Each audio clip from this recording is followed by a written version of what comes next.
Hola, ¿qué tal? Muy buenos días. Mi nombre es Arturo Zavala y vamos a desarrollar esta clase y que tiene como tema la situación de variadores de frecuencia.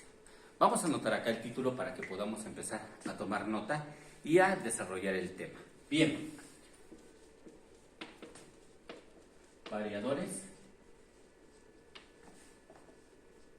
de frecuencia.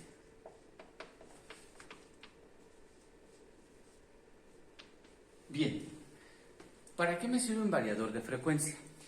En la industria normalmente tenemos máquinas rotativas, máquinas que se mueven. En general, la mayoría de los procesos productivos involucran máquinas que generan un movimiento para producir varios productos. Para ese ejemplo, nosotros ocupamos motores para mover estas máquinas, pero estos motores, en general, la característica que pedimos es que puedan variar la velocidad con la que se mueven. ¿Por qué razón? Porque si yo arranco un motor, puede arrancar de una manera momentánea a su velocidad máxima y eso posiblemente me puede generar problemas en mi línea de producción. Para eso, al inicio de las máquinas se ocupaban motores de CD, pero los motores de corriente directa o de CD pues ya son obsoletos en la fecha. Por lo que ahora ocupamos motores de una característica especial. ¿Cuáles son? Los motores asíncronos de inducción. Vamos a ponerlo acá. Motores asíncronos de inducción. ¿Por qué son mejores esos motores que los motores de corriente directa, como comenté hace un momento? Bueno, porque los motores asíncronos de inducción prácticamente están libres de mantenimiento. Un motor asíncrono de inducción trabajando 24 horas del día durante 10 años con sus respectivos mantenimientos no tiene ningún problema. Los de CD hay que cambiar carbones y tienen otro tipo de tecnología. Bien, pero estos motores tienen un detalle. Exclusivamente trabajan con 3 fases, pero sus RPMs vienen en función ¿de qué? De la frecuencia. Y vamos a conceptualizar un motor. Voy a poner acá el símbolo de un motor, pero antes que esto, vamos a entender cómo se genera el movimiento dentro de cualquier motor. Y todo es basándonos en la teoría electromagnética o la teoría de imanes. ¿Cuál es esta? Bueno, primero, fíjense que yo puedo tener un imán acá con su polo norte y sur de este lado, y en la parte rotativa de mi motor, para entenderlo, este es el eje donde se va a mover el motor, y tengo un norte y un sur. ¿Qué pasa en este caso cuando tengo norte-norte y sur-sur juntos? La teoría de los polos me dice, polos iguales se repelen. Entonces, en este caso, al repelerse, ¿qué va a generar? Que este polo se vaya hacia el sur y este sur se vaya hacia el norte. Polos desiguales se atraen. Entonces, en el siguiente instante de mi evento, voy a tener este momento. ¿Qué significa? Que la parte rodante o la parte que circula del motor va a girar en este sentido. Bien, pero ahora fíjense que yo soy un poco mañoso, porque ahora ya le voy a cambiar la jugada. Esta parte ya se movió, pero ahora lo que voy a hacer es que a través de un medio electromagnético, estos polos los puedo generar a través de un devanado. ¿Sí? Y ahora le cambio la polaridad de mi devanado de tal manera que ahora este se vuelva sur y este se vuelva norte. Este está en la misma posición, sur, norte, ¿y qué pasa? Caemos en la situación inicial de polos iguales que se repelen. Entonces, ¿qué va a ocurrir? Pues en el siguiente instante de mi evento voy a tener que este va a girar y voy a tener norte y sur. Y aquí.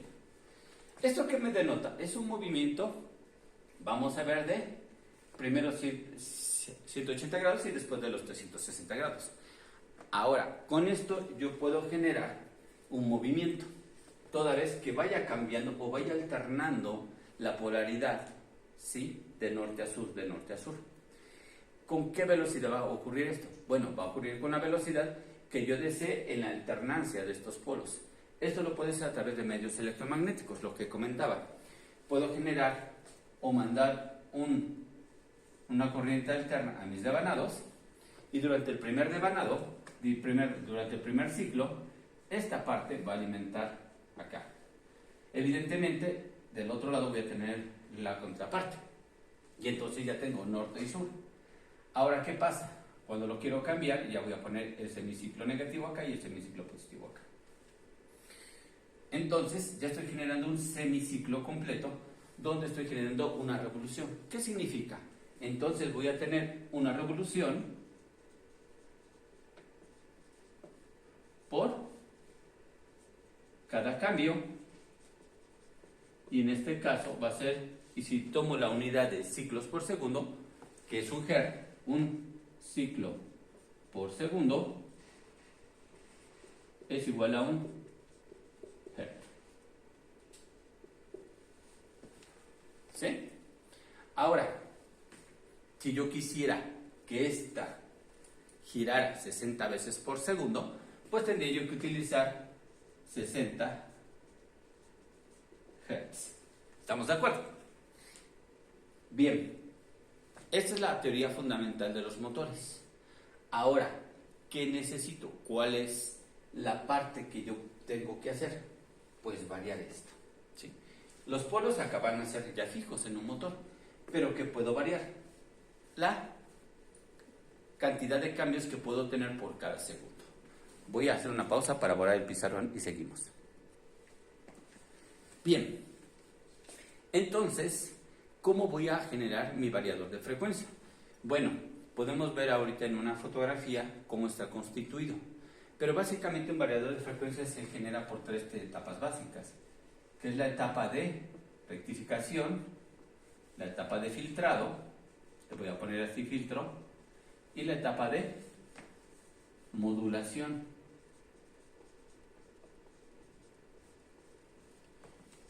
Y me vas a decir, oye, ¿cómo funciona esto? Pues es relativamente sencillo. Yo tengo una alimentación general a nivel industrial que es de 220 voltios de corriente alterna o 440 voltios de corriente alterna, pero en México tenemos una frecuencia en general de 60 Hz. Esto no lo puedo variar, pero entonces para eso utilizo mi variador de frecuencia. ¿Qué va a hacer? Va a tomar la corriente alterna con esta frecuencia y la va a rectificar. De tal manera que en esta parte, saliendo del rectificador, voy a tener una forma de onda alternada, pero solamente en un positivo. Una forma de onda ondulante. Lógicamente, en este, vamos a decir que este es el positivo, este es el negativo, pues voy a tener esta forma de onda. Bien, ahora, ¿qué más?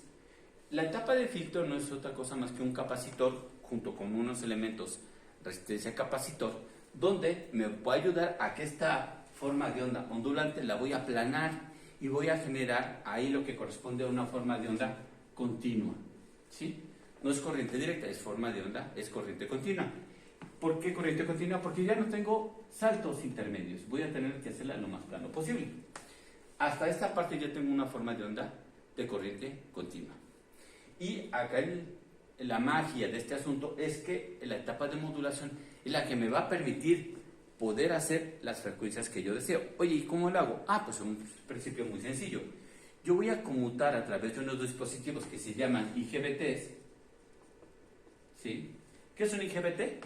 Un transistor bipolar de compuerta aislada, que me puede permitir manejar potencias relativamente elevadas con señales de entrada pequeñas. Y con eso yo puedo regular. ¿Y qué voy a hacer? Voy a conmutar de on a off para que yo esta parte o esta corriente continua la pueda trocear. Fíjense qué voy a hacer. Lo que voy a hacer es que esta corriente continua yo la puedo trocear para que a la salida tenga esta forma de onda. ¿Sí? Oye, ¿se parece esta forma de onda a la forma de onda de entrada? Que en este caso va a ser una onda senoidal. No se parece tanto, pero sí existe una alternancia. Y esa alternancia que habíamos comentado es la que me va a generar el movimiento circular de mi motor, del rotor de mi motor. ¿Pero qué crees? O sea, ¿nada más puedo ocupar esto? Sí, pero yo puedo hacer de cierta manera que esta troceado o esta manera de poder interrumpir la corriente pueda ser regulado a mi gusto. Y a través de un algoritmo yo puedo generar formas de onda más específicas. ¿Qué significa esto? Puedo generar una forma de onda muy pequeñita. ¿Y qué significa esto? Que voy a tener mayor frecuencia con respecto al tiempo, ¿no? O puedo tener una mayor, de esta manera. Oye, ¿me limita esto? Tampoco. ¿Por qué? Porque entonces dentro del concepto de la modulación yo puedo generar esta forma de onda. Fíjense. Primero puedo hacer formas de onda pequeñitas y después las voy alargando. De tal manera, ¿sí? Ahora las voy a hacer pequeñita, más pequeñita, y después, ¿qué crees? Voy a pasar de este lado. ¿Qué efecto es el que voy a generar dentro del motor? El motor inercialmente no va a detectar estos cambios. ¿Por qué razón? Porque el motor va a girar, pero por su misma inercia lo que va a generar es una componente que va a simular, o el motor va a simular que estoy alimentando una forma de onda senoidal, que ya es muy parecida a la que tengo originalmente. Entonces, de esta manera, yo a la hora de modular puedo generar esa respuesta del motor. ¿Qué tanto lo puedo hacer? Lo puedo hacer grande o lo puedo hacer chico, dependiendo de la frecuencia que yo quiero inyectar al motor como frecuencia resultante. En este momento voy a hacer pausa. Como lo podemos ver en esta filmina que estamos exponiendo, acá yo tengo las tres etapas. La etapa de rectificado, la etapa de lo que corresponde al filtraje y la etapa de modulación, finalmente el motor. Como había mencionado, bueno, acá habla de 50 Hz, estamos hablando que es un diagrama de conexión para un motor tipo europeo, pero no pasa nada. Acá para nosotros nos llega a 60 Hz, se rectifica, se hace el filtrado y se modula y finalmente llega al motor.